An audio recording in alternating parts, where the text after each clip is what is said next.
And they're determined to illustrate to the world that modernization and westernization are not synonymous, and that modernization can take different forms in different countries. When he says our single highest priority is to improve the lives of the ordinary people, when he says that, this is a deeply felt, personal, emotional comment. This is not a conceptual comment. They started with the premise there's somebody in the world who knows this topic better than we do. Let's get that somebody to Beijing. Let's drain his brain. Let's study what he had to say, see if it applies to us, refine it and customize for our circumstance, and then execute. The same way that if you look back through Chinese history, there was an emperor, and then there was the kind of the Mandarin class running the country. That's essentially what you have at the moment. And you don't get into the Chinese Communist Party if you're not very able. So that the examination-based culture, which has existed for 2,000 years, still exists, and essentially that's what drives the input into all these institutions. And so to put it in the vernacular, if you get to the top of the Chinese system, there's no chance you're not very smart and very able. 大家好，今天要分享的是高盛集团前总裁兼首席运营官约翰·桑顿一段访谈的节选。在这一段采访中，桑顿谈到了他对中国的体制以及中国式现代化的理解，强调了中美关系的重要性，呼吁美国要加强对中国的了解和认真对待，以及他个人与中国政商高层数十年来打交道的心得和体会。约翰·桑顿1996年担任高盛亚太区主席，在任期间，他以敏锐的战略眼光深耕亚洲市场，主导了中国电信42亿美元的国际 IPO， 这是中国国企首次在国际资本市场亮相，为后续中企海外融资开辟了道路。此外，他还参与了中石油等大型国企的重组上市项目，这些经历使他成为中国企业融入全球资本市场的关键推动者。1999年，桑顿成为高盛集团总裁兼首席运营官，达到个人金融生涯的巅峰。2003年，桑顿激流勇退，放弃高盛1000万美元年薪，以1美元年薪加盟清华大学经济管理学院，成为新中国首位全职在高校任教的西方资深投行家。他在清华大学创建了全球领导力项目，累计培养了数千名中国精英人才。桑顿与中国的渊源深厚且多元。2006年，他推动布鲁金斯学会成立约翰·桑顿中国中心，这是美国智库在华设立的首个机构，为中美学术交流搭建了重要平台。在外交领域，他多次扮演民间外交官角色。2018年参与设计中美第一阶段贸易协议，获特朗普公开致谢。2021年访华，传递中美沟通信息，被外媒比作基辛格式传说外交。桑顿对华友好，他长期致力于推动中美相互理解。2008年获中华人民共和国友谊奖，这是中国授予外国专家的最高荣誉。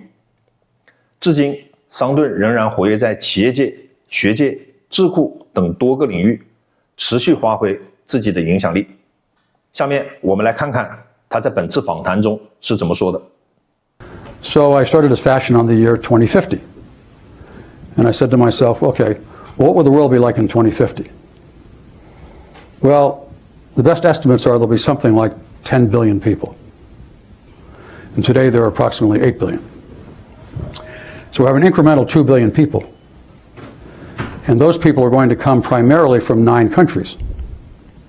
And those countries are India, Nigeria, Pakistan, Ethiopia, Uganda, Tanzania, Democratic Republic of the Congo, Indonesia, the United States.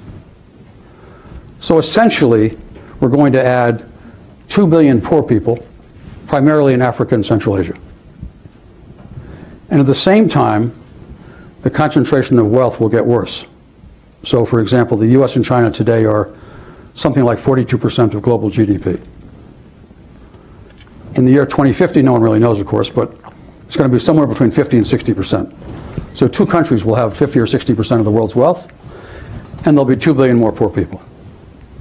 Now, we already know what it looks like when you have that kind of inequality, both within countries and across countries.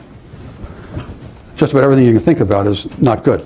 Migration, disease, terrorism, climate change, etc. So I look at that and I say to myself, if we had any kind of, as it were, strategic planning going on for the world, raise your hand if you think it's a good idea that in that world I just described, that the world's, pick your number, most powerful, wealthiest 10 countries, 5 countries, or how about the 2 countries? Who thinks it's a good idea that in that world, those 2 countries should spend most of their time fighting with each other? It can't make any sense at all. And so I look at that world and I say to myself, well, wait a minute. Right now, the way I feel about it, it's like we're heading over a cliff. We're persuading ourselves, and it's kind of like a escalating negative game. Both sides are persuading themselves that the other one's nefarious, malevolent, and it's getting worse and worse. And it can't make any sense. And so then I scratch my head and say, well, now how are we going to get ourselves out of this trap? Out of this trap? And it's not obvious, particularly when you have regard to what I said a minute ago about Hofstadter, because our own country domestically is going to be, in my opinion, politically ill for a while. So with that, if I can call it that, reality, that makes the task that much more difficult. So there are only 2 things I'm kind of I'm hoping will exist. One is that other countries will in fact increasingly over time, more forcefully, say to the United States and China, I'm sorry, it's simply not acceptable for the 2 of you not to have a constructive relationship. The world cannot exist if that's the case, and you got to stop it. And you see some of that happening right now. One of the things that kind of interests me, I don't want to take a tangent, but I'll just quickly go through this. If you look at the Russian-Ukrainian war, and if you were following just the English language media, English language communication channels, which dominate the world's communication channels, you could be forgiven for thinking that the sanctions on Russia are basically a good idea and are essentially working, and most people see it that way. Until you get into the fine print and you realize that of the 54 African countries, the number supporting the sanctions is 0. Of the 32 Latin American countries, the number supporting the sanctions is 0. Of the 22 Middle Eastern countries, the number supporting the sanctions is 0. The 48 Asian countries, number supporting the sanctions are 3. South Korea, Japan, Singapore. 16 Pacific Island countries, 2, Australia and New Zealand. So I just named you 175 countries, 5 of which are supporting the sanctions. So the sanctions are essentially an American, Western European, and a few American allies, essentially in Asia and Australasia. Now, the relevance of that is that it does show you a certain kind of fissure that exists that you don't hear a lot about. And the positive side of which may be, this is the question, may be, that all those other countries over time will say to both the United States and China, as I said earlier, it's just not acceptable for you all not to have a decent relationship. And China, by the way, is already the largest trading partner with 140 of those countries. And China, I was just in China earlier this week, listening to there's a new sort of, well, a more prominent form of a term of art the Chinese are using called Chinese modernization. And they're determined to illustrate to the world that modernization and westernization are not synonymous. And that modernization can take different forms in different countries. And I was listening to the foreign minister lay all this out, and among the other things he cited was, in no particular order, China's contributed more to global growth in the last decade than all G7 countries put together. 1.4 billion people in China are more than all the developed world put together. They're the leading trader with 140 countries. The trade between China and ASEAN, this is amazing. The trade between China and ASEAN is bigger than the trade between the United States and the EU. So when you start going down through these things, you realize there's a certain reality here that sooner or later the Americans are going to have to accept. And my own opinion is the sooner that gets understood and accepted, the better. And that the relationship has got to get better, because if it doesn't get better, then everything I was saying about 2050, let alone 2070 or 2100, is just going off a cliff. I'm going to stop there. Great. All right. So there's so much to dig in there, and I think I want to come back to China's relationship with other countries, because I think that's been pivotal and it sets the stage for many topics that we need to talk about. But I want to start back in 2012 when Xi Jinping came to power. And this is a premier that you have watched and studied and know. Help us understand who he is and, as a leader, what he wants. Okay. So this can make me very unpopular. So Xi Jinping, and this goes back to what I was saying earlier. I want you to keep your minds open for a second and try to imagine this. And some of you may know this.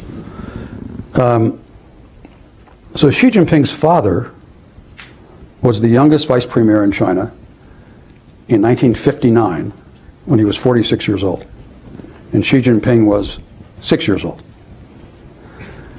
1962, Xi Jinping's father was purged by Mao. So Xi Jinping, between age 6 and 9, his father's right in the center of the power structure, and suddenly he's out altogether. 4 years later, 1966, is the Cultural Revolution. Xi Jinping is 13 years old. The father and the mother sent to prison. 2 years later, Xi Jinping at age 15 is sent to the countryside, sent down youth. So he lives in the countryside from age 15 to age 22. So for those 7 years, those 7 extremely formative years, he's living the dirt poor existence of the Chinese farmer, with both parents imprisoned. Older half-sister commits suicide. So there's Xi Jinping in his teenage college years, by the way, of course, not being educated. There's no schooling, there's no university. And, where's his future? During that period, he applies 15 times to be in the Communist Party. He gets turned down 15 times. Eventually, of course, Mao dies. Deng Xiaoping comes back into power. Deng Xiaoping brings the father out from prison. Xi Jinping is now free to go to university and start his life. The father, meanwhile, Deng Xiaoping makes him the governor of Guangdong province. Guangdong province is the province right across from Hong Kong. And Xi Jinping's father is the individual who goes to Deng Xiaoping and says, we should make this a special economic zone and experiment with market economics. So his father is the individual who goes to Deng Xiaoping and says, that's the kind of the first spark of the reform and opening period. Later on, when Deng Xiaoping essentially removes Hu Yaobang from power, and then Tiananmen Square happens, Xi Jinping's father is the only one of that generation who tells Deng he's wrong. And he gets banished again. So I want you to think about the strength of character of somebody who goes through what I just described and comes out the other side of it pretty much intact, stays in the system, rises up to the position he's in. I have 4 children, the youngest of whom is a sophomore in university. This past semester, he had a course on the Cultural Revolution. And the final paper was, write a paper on what you think the impact was on the sent-down youth of the Cultural Revolution. And so my son interviewed 6 or 7 sent-down youth, half of whom are living in this country and half of whom are living in China. And of course, in his paper, he basically says, look, you can't generalize for 17 million people on the basis of talking to 7, but these are what these 7 people told me. And then he says, it's interesting to speculate, what was the impact on the sent-down youth of those sent-down youth who stayed in the system and got to the top of the system, like Xi Jinping. And my son says the following things in his paper, which I agree with. He says, the first thing is, if you're Xi Jinping, when he says our single highest priority is to improve the lives of the ordinary people, when he says that, this is a deeply felt, personal, emotional comment. This is not a conceptual comment. And this is not, any of the U.S. leaders in my lifetime, none of them live that life. And so when they talk about improving the lives of ordinary Americans, this is an intellectual concept. They believe it to more or less extent. For Xi Jinping, this is a highly personal comment. That's number one. The second one is, if you live through the insanity of the Cultural Revolution, and you're a leader of China, priority 1 through 5 or 1 through 10 is social and political stability. So those two things, to me, are the most defining characteristics of this person. The third one being Xi Jinping's desire for China as a country to reestablish itself, remembering that in 18 of the last 20 centuries, China was the world's largest economy. It's only in the last 2 centuries, 19th and 20th, where it wasn't so. So in the Chinese mind, they're reestablishing the norm. They're not sort of in Graham Allison's phase, coming into a pre-existing system, upsetting it.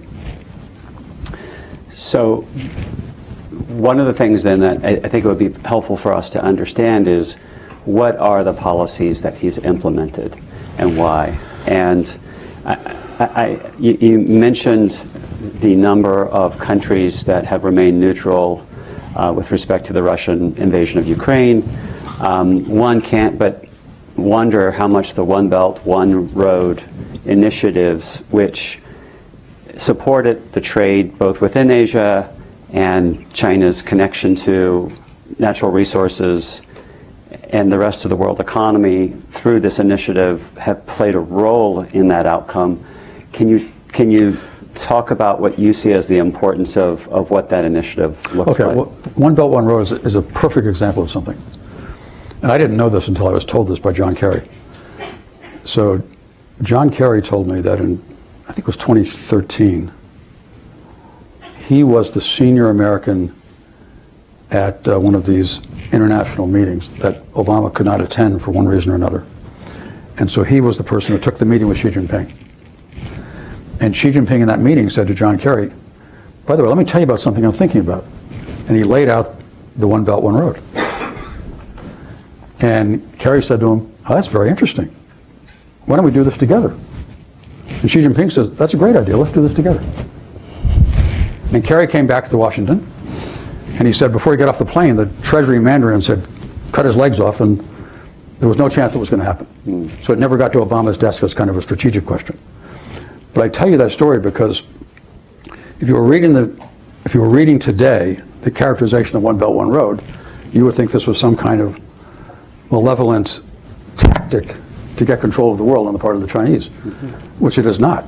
It is exactly what it's said, what they say it is, which is to extend a model of development into as many countries as it wanted, who desperately need it.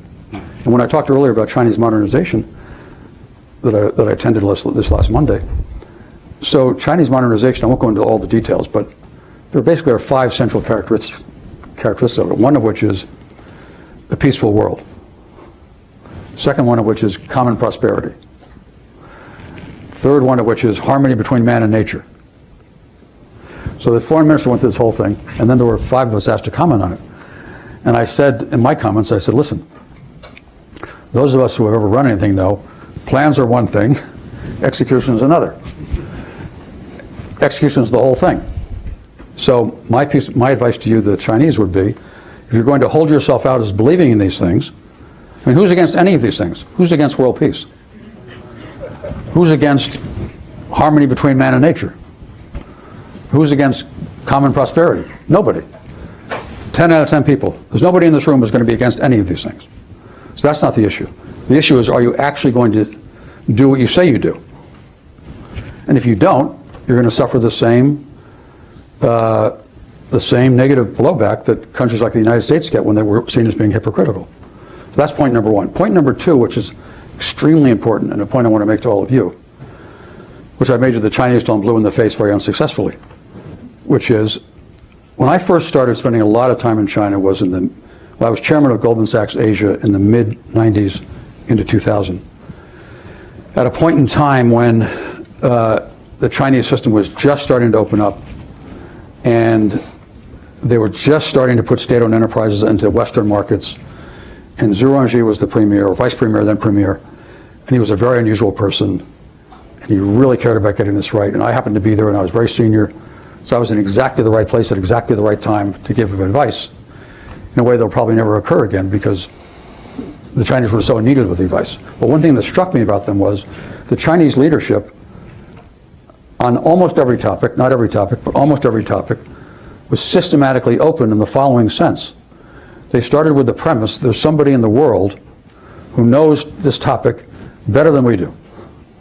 Let's get that somebody to Beijing. Let's drain his brain.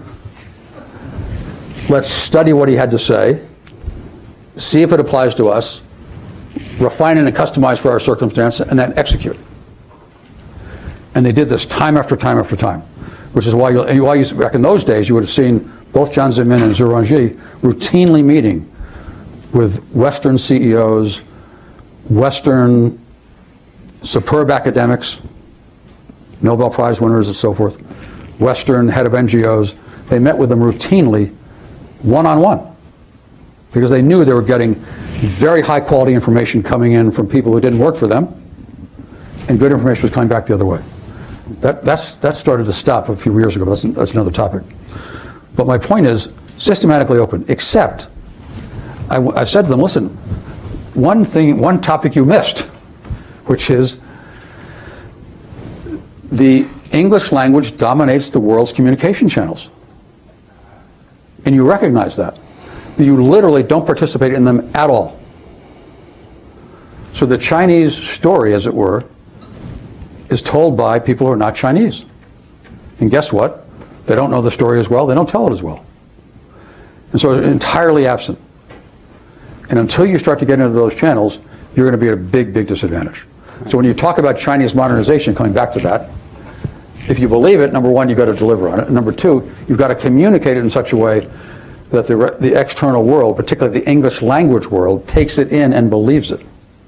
And right now you're failing miserably on that count. And until that gets corrected, it's never going to solve that problem. So one of the things I think most Americans were taught when they learned about China was that it is a communist, originally Marxist form of government and society.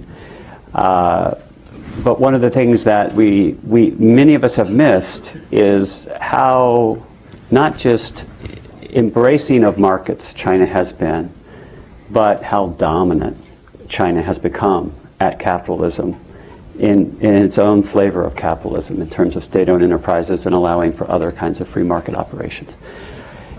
And the One Belt, One Road initiative is in many ways an expression of that. The incredible trade integration and market integration with the US is another expression of that. Can you talk about how that transformation has happened and how we missed it and what it means for China in particular? Well, let me say a couple of things. First of all, I just want to read you one quick thing. This, by the way, another one of my pet peeves is that last November I was having breakfast in New York with a very senior Chinese official, just one-on-one with a note-taker. And in the first 5 minutes, the official said to me, it's so frustrating to us that senior Americans never read anything that we put out. Instead, what they do is they listen to so-called experts, Western experts, who interpret our documents for these, let's say, the senior people in this country. Mm-hmm. And he gave a specific example. He said, for example, Kevin Rudd, this is him talking. Kevin Rudd, who I know very well. He's a good guy. He knows China quite well. Again, Kevin Rudd's got a whole theory about what we're doing now. And a lot of people listen to him. He said the problem is Kevin Rudd's wrong. And I don't know how to correct that. And when he said that, I said, I recognize exactly what you're saying. It relates to what I was just saying a minute ago. But in addition to which, here I've got a book, for example, written by a senior Chinese, comparing the Warring States period in China with ancient Greece.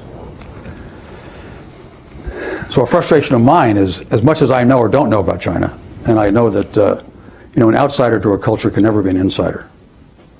So the most you can ever hope to be is kind of a synthetic insider by building relationships with people. But one thing I know after all these years is that as much as I think I know on something, if I don't test it with a close Chinese friend, I'm going to be off. Sometimes a little bit and sometimes a lot. And so I tried as much as I can to read things that the Chinese themselves actually write. And by the way, this is an aside, with respect to the Chinese government, when they say they're going to do something, chances are very high they're going to do it. And in contrast, for example, to our State of the Union, which is basically a speech about the future and about hope, the Chinese have a thing they call the equivalent in China is the Chinese work report, which tells you exactly what they actually did for real and what they're going to do for real. It's a completely different document. All right. Now, I just want to read you one thing here, though, that sort of captures, I think, a very good sentiment. Bear with me here 1 second. Okay, here we are. The power configuration in the current world should not be defined as competition between China and the United States for hegemony. Rather, we witness a shift from the situation in which a single civilization dominated the globe to common prosperity of diverse civilizations. What China has inaugurated is not a Chinese century, but a century of diverse civilizations, a new era in which there will no longer be a single civilizational hegemon. And that's exactly the way the Chinese see it. As opposed to, Joe Biden says this is the century of democracies versus autocracies. Some of the funnier, more clever Chinese will say, no, it's the plutocracy versus the meritocracy. Which gets to the Chinese Communist Party. The Chinese Communist Party, the best way to think about that is the Chinese Communist Party is essentially the meritocratic elite. In the same way that if you look back through Chinese history, there was an emperor, and then there was the Mandarin class running the country. Mm-hmm. That's essentially what you have at the moment. And you don't get into the Chinese Communist Party if you're not very able. You don't get to Tsinghua University if you're not very able. 10 million kids a year take the national examinations to go to university. The top 3,000 of those go to Tsinghua University. Mm-hmm. 3,000 get admitted and 3,000 go. And so, and Tsinghua University accounts for 50% of the leadership of the country. So that the examination-based culture, which has existed for 2,000 years, still exists, and essentially, that's what drives the input into all these institutions. And so, to put it in the vernacular, if you get to the top of the Chinese system, there's no chance you're not very smart and very able. Mm-hmm. And the only institution in this country, which is, to me, is at all like it, and when I tell them this, it drives them crazy. The only institution in this country that's at all like the Chinese Communist Party is the U.S. military. Which is to say that if you and I were 18 years old and we went to West Point together, and we went in the military and we stayed in the military, one day we're 4-star generals, we've known each other for, whatever it is, 40 years, and we're sitting around the same table. That's the Chinese system. And so they know each other intimately. They've had real jobs. They failed or they succeeded. If they succeeded, they went ahead. If they failed, they failed. And like all big organizations, there, of course, is plenty of rough justice and infighting and all the rest of it that goes on in every corporation in the United States and anywhere else. But that's basically the system. So I think the word communist kind of gets into the mental way of Americans understanding what you're dealing with. It's not a communist system, period. Which doesn't mean they don't have, when they talk about common prosperity, for example, you might say that's the equivalent of trying to fix income inequality that we would talk about. But the other day, another Chinese was saying to me, the capitalist system is essentially a divide and conquer system. The Chinese modernization is a unifying system. And so so Xi Jinping, to go back to him, he is determined, although they haven't figured out how to do this yet, that common prosperity is for real.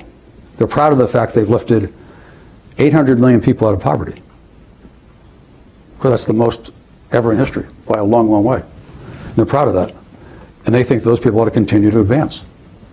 And that this, these big, big differences between the wealthy and the poor is too much. Mm-hmm. Mm-hmm. And that's why you see them sort of cracking down now on some of that.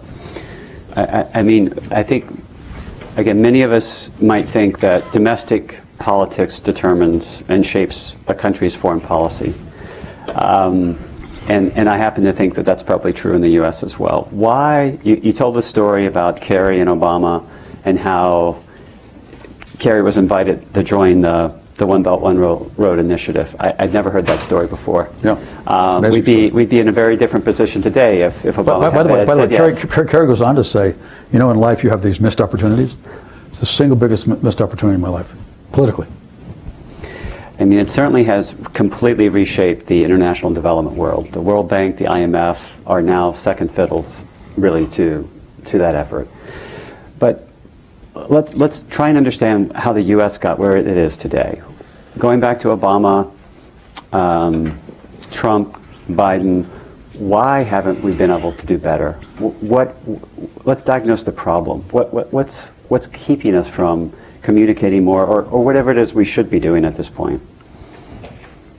It's a very good question. I scratch my head because the consensus on China has become so overwhelming that if you say anything even close to being constructive, you're sort of viewed with a kind of suspicion. That's how bad it's gotten.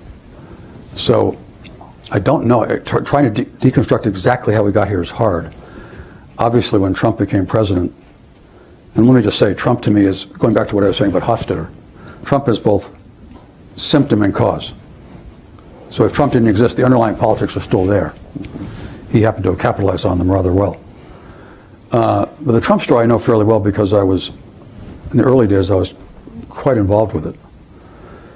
And you remember in the beginning of the Trump period, the fear then was that trade was going to be a real problem. Mm-hmm. And I was asked by the White House to help Lighthizer on the U.S.-China trade stuff. Mm-hmm. Because his counterpart was a person called Vice Premier Liu He, who I knew very well. And so I met with Lighthizer, and I said to him, Bob, oh, by the way, I didn't know him at all. And he had a reputation for being a real hawk. So I said, Bob, there's only one model of U.S.-China relationships that I know works. And I will call it the Kissinger, Zhou Enlai model. And that's this. The respective presidents appoint somebody who's very senior, who's very trusted, and the two presidents say to the two people, metaphorically, get in a room and don't come out until you've got a solution. Mm-hmm. And this is exactly what Kissinger and Zhou Enlai did. And so I said to Bob, that's the only model that works. You absolutely have to follow that model. Mm-hmm. And what you have to do, you can't delegate this. You have to build a relationship of trust with Liu He. I've known Liu He for 20 years. He's a good guy. He did his master's at the Kennedy School. He speaks good English. He's an elegant man. And a very bright man. And I'm telling you, whatever the result would otherwise be, it's going to be better if you do it the way I've just described. And Lighthizer, to his credit, did exactly that. And the irony is, 4 years later, the trade channel was still wide open. Mm-hmm. So during the COVID period, for example, when the White House was telling American manufacturers of medical supplies, we need all your stuff, fast. And a lot of these American medical companies were manufacturing it in China. And because the Chinese COVID thing happened earlier, the Chinese government had done the same thing. They'd said to Johnson & Johnson, no, you can't export, staying here in China. So the American companies were having to tell the White House, well, we're happy to comply, but a lot of our stuff's in China, we can't get it out. And so they came to Lighthizer and to me to say, can you talk to the Chinese and get them to let the stuff out? So we went through the trade channel, and I said that we had a conference call with 5 CEOs of American medical companies. I said to them, you're going to think this is crazy, but I'm telling you this is the way to get it done. I need to know the name of the specific plant and the plant manager and his WeChat number. You give me that and I'll get it unlocked. And that's exactly what happened. But the reason I tell you the story is because notwithstanding all of the harumphing and all of the Sturm and Drang, that channel was actually very effective. Mm-hmm. But what then happened was Trump not having the discipline to kind of follow through on his original engagement with Xi Jinping, which, by the way, was very positive. And Trump kind of, he sort of engendered and was not at all bothered by a kind of a world of chaos. So he suddenly started hearing these speeches from Pompeo, Navarro, Pence, this person, that person. One was more hawkish than the next. And so this started getting worse and worse and worse. And then I think the domestic politics, the way that played out was, I think the Democrats decided that the very voters who Trump managed to pull away from Hillary Clinton, who simplistically were essentially middle class or working class, Midwestern, mostly white, mostly male voters, that those voters Biden was able to bring back. And those voters were on the very negative end of the China issue. And therefore, we, the Democrats, cannot afford to let the Republicans get to the right of us on China. Therefore, both the Republicans and the Democrats are kind of fighting it out, who's more hawkish on China.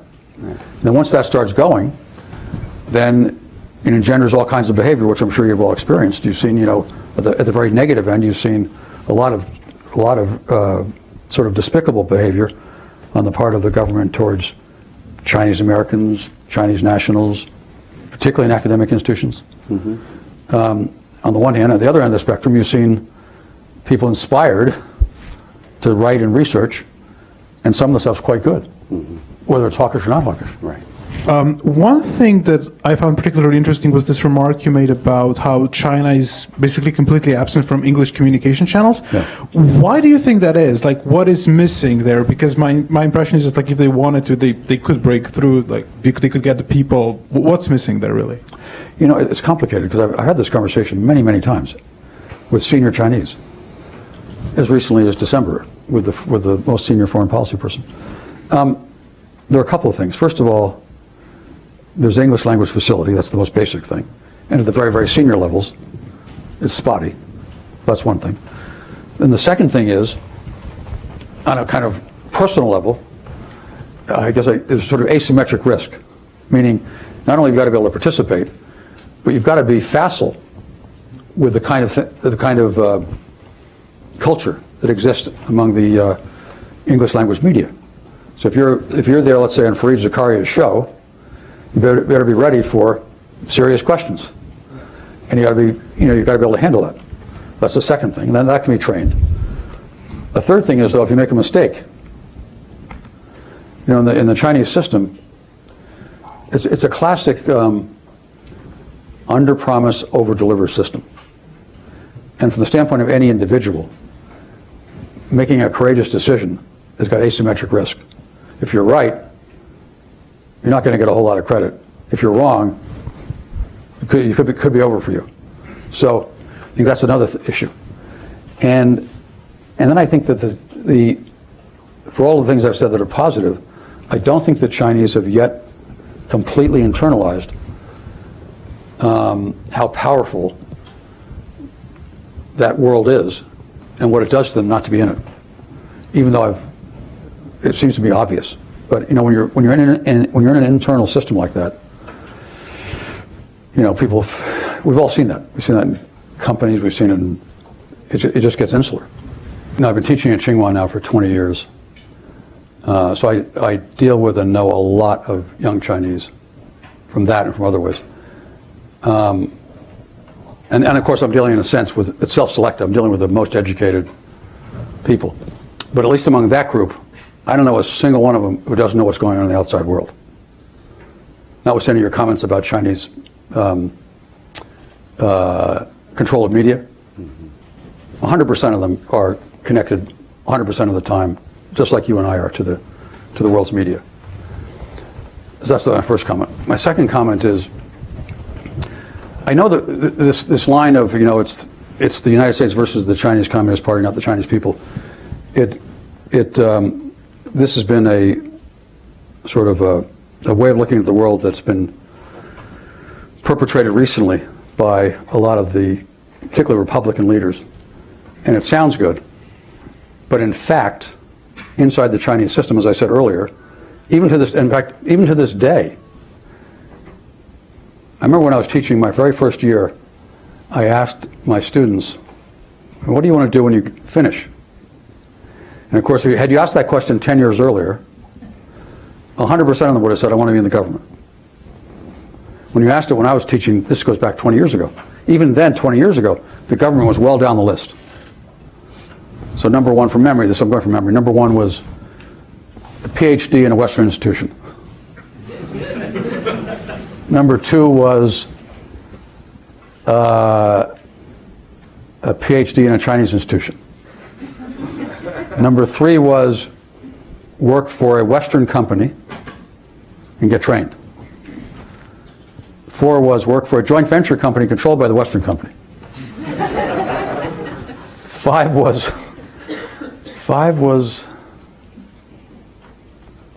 maybe work for a highly successful Chinese private sector company, like Alibaba or whatever. Six was work for the government, and seven was work for Chinese state-owned enterprise. So even 20 years ago, the government was well down the list. However, because of the sheer numbers, the quality of the people going into the government is still very, very, very high.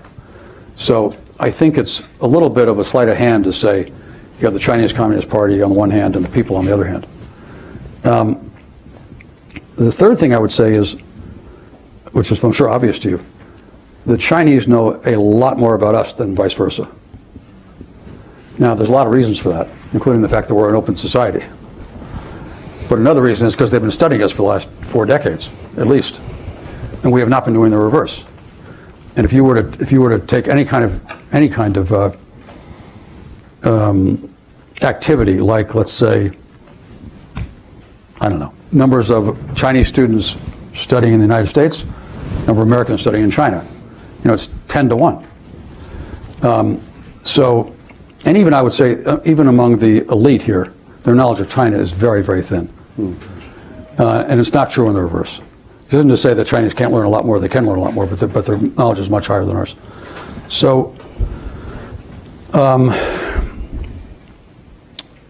guess my answer to your question is, I'm a big believer in what both sides call people-to-people exchanges, by which I mean a whole raft of activities, but what it basically means at its essence is Chinese people spending time here and vice versa. I'd like to see a lot more going the other way. I think that's the most powerful way to make a difference over time, and I think it does make a difference. We know that from our own personal experience. And as to what it does to the Chinese system over time, I guess I'll finish with that. To the extent that any external people, or even internal people, can have an impact on the Chinese system and the evolution of the Chinese politics and all that, for sure, you'll have more influence. You've got the relationship and you built the trust. I once had in 2007, Xi Jinping, for a short period of time, was party secretary of Shanghai. And at that point in time, I'd known him for about 10 years. And he asked me to do a project for him, which was how to ensure Shanghai remains, or becomes and remains, a global financial center. And so I went away to do this project, and I came back to have dinner with him to report. And it just happened to coincide with, I was writing a very short article for Foreign Affairs magazine. It was maybe 20 pages long. It took me 14 months to write it because I wanted to be sure it was accurate. And so there were 4 of us for dinner. Xi Jinping, myself, the head of finance in Shanghai who had not met Xi Jinping, who was a mentee of mine, and then a close friend of mine who's also close to Xi Jinping. So Xi Jinping and I happened to arrive first. And he says to me, "So what have you been doing recently?" I said, "Well, I've been writing this article on the political evolution of China." Oh, that's very interesting. He asked me a question, I answered. And I'm thinking, he's just being courteous. We sit down, he keeps asking questions. For 4 hours, all we discussed was what I thought I was learning about the political evolution of China. We never touched the topic of Shanghai as a global financial center, and their 2 friends didn't say a single word. The reason I mention that story is because so I have quite a good understanding in that one area of how he thinks. But the reason I mention it is not that. I mention it because I'll give you an example of something I did I did and failed in that discussion, which was I tried to say to him with respect to the rule of law. I said, it seems to me, as a matter of common sense, when you think it through, that maybe with the exception of a small number of categories, the rule of law is overwhelmingly in the interest of the Chinese people and the Chinese Communist Party. Because it's it's an area for redress. And that's good, because the Chinese Communist Party tends to be very responsive. Anyway, I tried that line of argument, didn't get anywhere. Now, but the reason I mention it though is because I genuinely believe, and it's been my experience overwhelmingly for years and years, that if you're going to have any kind of influence on the thinking of senior Chinese, for sure you've got to have their trust, or you're not going to have a real conversation. And even when you have the real conversation, 9 times out of 10 you're not going to make any progress, but 1 time out of 10 you will. 约翰·桑顿的这段访谈折射出一位深度介入中美事务的西方精英，在全球化陷入逆流、中美关系持续承压的当下，对世界格局的冷峻思考。其价值不仅在于其对中美关系重要性的深刻叩问，更在于其突破西方中心主义视角对中国体制、中国式现代化的认知与解读。其中谈到的美国式富豪统治，中国式精英统治，更像是桑顿对中美权力结构底层逻辑的捕捉与提炼。桑顿虽然没有明确定义富豪统治，但在访谈中多次暗示金钱对美国政治的深度渗透，比如两党为争夺选民而比拼对华强硬，背后是资本集团对政策的隐性操控，比如特朗普政府的贸易政策摇摆，本质是不同利益集团博弈的结果。这一观察切中了美国制度的核心困境。